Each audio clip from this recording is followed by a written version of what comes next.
There are a few things in this world that are guaranteed, but taxes are definitely one of them, no matter where you're living on this planet. Other than maybe a few exceptions, you're going to have to think about what you're going to have to pay and who you're going to have to pay it to. I'm just realizing that I'm wearing Lakers colors, but it's too late. The cameras are recording. I'm Rafael Furia, and roll that intro.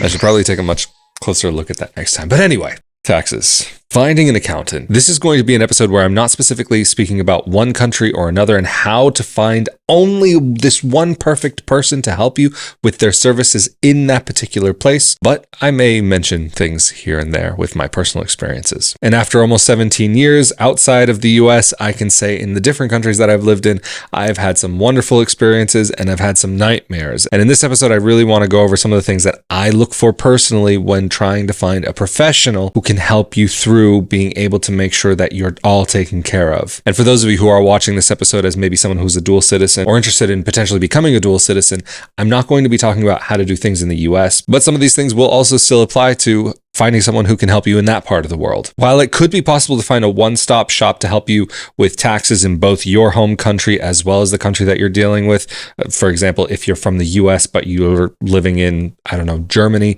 and you still have to balance everything between, even if maybe you're in a country other than Germany that would have some type of dual taxation agreement, you still want to understand who to deal with and how to deal with. And also having someone to talk to can be good, but a one-stop shop can very often be very, very expensive and way more than it's even worth for most people. If you have a lot of assets and you have a lot of things going on in different parts of the world, then maybe it could be worthwhile having someone who is a little bit on that higher end. But for the average person who's just looking to just have a very simple kind of way of going through things, in my opinion, it's usually better to separate things out and have one person who's really good at the system in the country where you're living in. And if you're from the US, have that person back in your home country, maybe that you've already been working with, that can maybe still have the flexibility to educate themselves on what's different now that maybe you're going to be living outside of the US. And of course, the time frame, if you're doing 6 months here or 6 months there or less than 6 months in a place,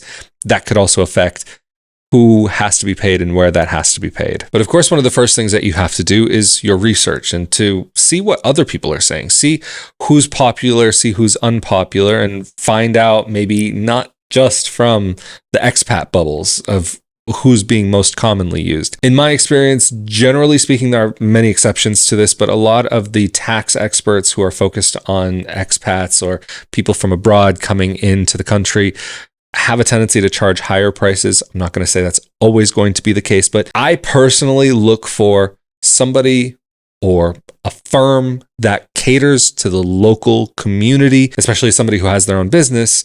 My concern is to make sure that my business can function and that it can function well. And I want to know that myself and my business are being treated fairly and not a specific way. Of course, high cost fees don't mean that somebody's going to be the best option for you. And of course, also on that same note, somebody who's maybe charging the lowest fees doesn't mean that they have the worst services. Sometimes it can be true though. So it's worthwhile to ask around, to make friends who are locals, to talk to different people, but also speak to different people from different social circles. I ended up going and speaking to their recommendation for an accountant, and it ended up that their accountant charged maybe 2 or 3 times what the normal price should be per month for somebody in my position, because with what I do, there are certain things that you have to keep up with on a monthly basis, at least in Portugal. If you're just retired and you're only getting a pension, then you may only have to deal with an annual tax return, or even in many other cases, you might just have to do one tax return for the year. It all depends on your specific circumstances. Then I ended up speaking with an expat who was running their business from Portugal and said that they had the most amazing people to work with, but they were in another city, but still that it was worthwhile to call them, and their prices ended up being like 10 times what the kind of normal going rates in Portugal should be. And it was kind of funny to me because this individual said, oh my gosh, their prices are so fantastic. They're totally worth it and just so cheap. I disagreed with that and I kept looking. Because you get one recommendation doesn't mean that's the person that you have to go with. Because you get 10 recommendations, it doesn't mean you have to go with any of those, but maybe in those 10 recommendations, there'll be one that will be just right for you. In the end, I ended up finding through a friend an accountant that was exactly what I was looking for.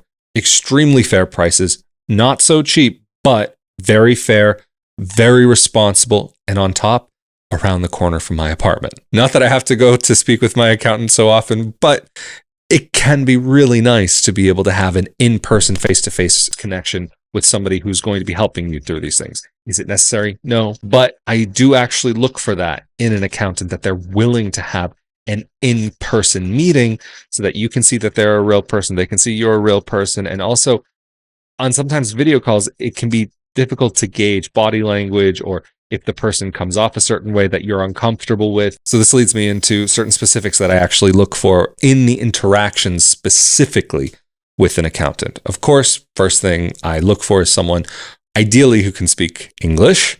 Is it necessary? No, because I do have the ability to speak some other languages.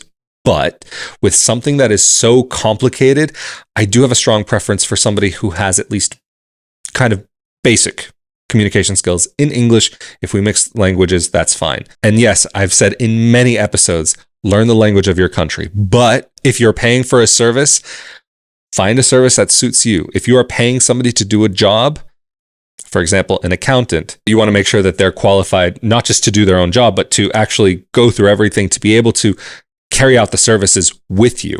And stemming off of language is communication. And this is why I say maybe perfect linguistic skills in their language or in your language might not be 100% necessary, but that you have the ability to understand what they're saying and that they have the ability to understand what you're saying. I've had interactions with a lot of accountants over the years that make assumptions and that make inferences, but you want someone who knows black and white, what is what, A, B, C, not assuming you earned this or assuming you earned that, or you have this or you don't have that. You want somebody who's going to ask you questions and be able to explain to you, hey, if you do this, then X, Y, Z will happen because of that, whether it's good or bad. If you do that, then we can set you up in this way for what you need to best suit your situation. And so along with communication is the relationship between you and the accountant or the representative from the firm that you're communicating with, that you have that ability to go back and forth and that they can take the time for you, that you're not just getting a copy and paste message and that they're not just going to ghost you at some point. And even for some of the most popular options that exist out there among the expat communities, I would actually say some of them are really not even worth going to work with, because I've seen over and over again many accountants just treating it as, hey, let's get as many people in as we can and just run them through. Wash, rinse, repeat, copy, pasta, and go. I can say even, for example, there's one particular accountant and firm that exists in the country that for years has been one of the most popular choices.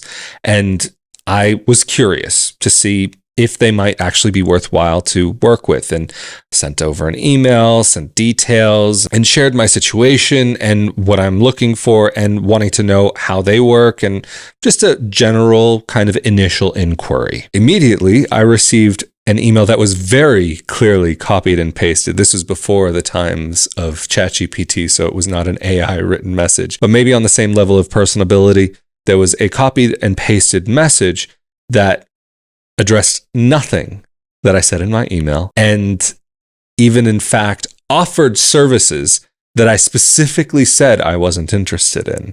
So from that moment, I knew that they're not listening. They're not going to find out what the needs are of their potential clients. And on top, they offered an initial consultation of, I don't know, X amount of euros. Maybe it was a couple hundred or a few hundred euros for, I don't know, a very short amount of time. I don't remember the exact details. If you are offered to have an initial consultation that costs you anything, I would recommend actually looking the other way. There are plenty of firms out there that do not charge for an initial consult. If, however, you have a very complicated situation and there are a lot of details and a lot of things you're balancing and a lot of moving pieces, maybe it might become something that you have to consider. Most of the time, you will be able to find a decent accountant who does not charge an initial consulting fee. So I would, generally speaking, recommend to turn the other way if you receive an offer to pay X amount, especially before any questions have been answered and before you've gotten at least a taste that maybe this person knows what they're doing. But how do you know they know what they're doing? And that is also by doing your own research. And yes, it can be very complicated, but in this day and age, searching online is getting easier and easier to be able to find out what may work or what some things exist, and to even resources that people have created specifically for people in your situation going to the country that you're thinking about. So refer to those, look at those, and maybe do a little bit of education, but don't show your whole hand when you are approaching an accountant, because maybe they might make certain assumptions based on what you've learned and are sharing that could actually mislead them down the wrong road to help you in the wrong way. But it's important to be educated yourself, at least to some extent, so you know what the process potentially could look like, or maybe should look like, or even to know what questions you should be asking. Like I was saying earlier on, I do have a very strong preference for meeting a potential accountant to work with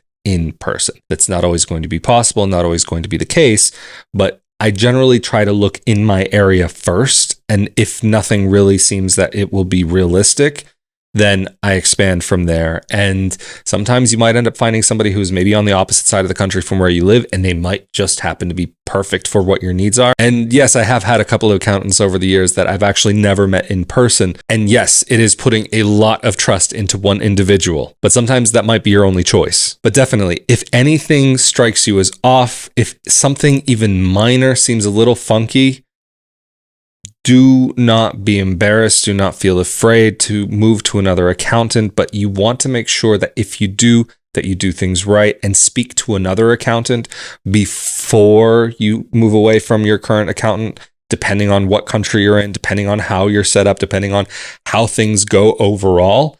You could still be reliant on your previous accountant for X, Y, or Z paper. So if you are having a negative interaction with your current accountant, then just make sure that you're all ready to go and that you've got your next accountant completely locked in before cutting ties with them. But just as a quick recap of this episode, make sure that you've got solid communication, regardless of the language. Even if it's Google Translate, make sure that you can understand the words that they use and they understand the words that you use, and confirm, even if you have to rephrase things. Better if you don't have to rely on Google Translate or DeepL or any type of other translation app, just as long as you have solid communication and that you feel as though that this person is the right person to work with you. There are a lot of wheelers and dealers out there. Some of them are going to take you for a ride. So be careful that you make sure that you feel confident. And if you can find any type of reviews about this person that you're working with, look for those reviews, look for what people are saying. But if you are doing research in expat groups or so on, the most popular choice isn't always the best choice. Make sure to educate yourself and that you're not at the beginning fully relying only on what this person has to say. Know the system at least to some minimum base level so that you know that they are not going to be the person that takes you for a ride. This will also help to be able to build up that trust on your end if you can understand how things work, so that as time goes on, you don't have that feeling like you need to be checking in or need to look over their shoulder or need to make sure that they're doing everything right. You also want to have someone who can help you to navigate the system. You want to make sure also that you have someone who's there on your behalf, someone who's not just trying to run you through the ringer and just get the papers signed, just run you through the system. You want someone who's going to be patient and be there with you and be able to best advise you on what you need to do and how you need to do it, or how they can do it for you. Make sure that you get plenty of recommendations, and if you need to, speak to plenty of accountants before you finally set on the one that you're going to end up working with.